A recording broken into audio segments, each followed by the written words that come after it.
പലവട്ടം പൂക്കാലം വഴിതെറ്റിപ്പോയിട്ടങ്ങൊരു നാളും എന്തായാലും അതെ ആകെ മണ്ണും പൊടിയാക്കി കാണുപടാ തിരിച്ചു പോയിക്കാനി പോയിക്കാണ് പൊടിയാണ് ആൾക്കാർ വരണല്ലോ കല്യാണം നടക്കണ വരല്ലത് ചില പറഞ്ഞാലും കേൾക്കൂല കുട്ടികള് മൂത്തിക്കണല്ലത് കുഞ്ഞിപ്പാ മൂത്തിട്ടുണ്ടല്ലോ അതെന്താ ഇറക്കാതെ ഒന്നാരപ്പാ ഈ കല്യാണ തിരക്കിൽ അതറക്കാഞ്ഞ തിരക്കില അങ്ങക്ക് നിങ്ങളൊരു 10 പേരുള്ളാതെ പോയി ഇരുന്നാണീന്ന് നിങ്ങൾ വിടടോ നിങ്ങളൊന്ന് ബാങ്ക് പേര് നിങ്ങൾ വന്നിട്ട് വേണം കാര്യങ്ങൾ തീരുമാനിക്കാന് ഉച്ചി മാറ്റി ഒട്ടി നിക്കണേ ഇപ്പ വല്യപ്പാൻ അവത്തുകൊണ്ടേക്കാണേ നല്ല ജാതി കണ്ടടാ ഇതൊന്നും മൂത്തിട്ടിടാ മേലുണ്ടോ മൂത്തത് ആ വിണ്ടതാ ആ മൂത്തത് ആ പൊട്ടിച്ചോ കുഞ്ഞിപ്പാ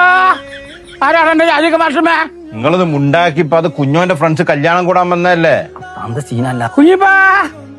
ഈ കല്യാണം കഴിയുമ്പോ തിരുവരൊക്കെ കൂടി വേറെ വലിച്ച് പന്തലിടോ കുഞ്ഞിപ്പാ ജോരടുത്ത് കാണിച്ചെന്നാ പോയിട്ട് വന്നാണ് അവത്തിരുന്നത് എന്റെ ഫസലൊക്കെ കൂടി കഴിഞ്ഞിട്ട് കണ്ടില്ലേ വന്നാണി രണ്ട് ജാതിക പൊട്ടിച്ചതിന് എന്റെ വല്യപ്പ പറയാത്ത ഒരു വർത്താനല്ല പോയിട്ട് വന്നാണി അത് നോക്കട്ടെ വല്യപ്പാക്ക് അതെല്ലാം ചന്നിന്റെ അസുഖം ഉണ്ടോ അതുകൊണ്ടാണ് ആ കട ചന്നി അന്റെ ബാപ്പാ കട ചന്നി എന്റെ ബാപ്പൊന്ന് പുറത്തേക്ക് പോലെ നയിക്കളെ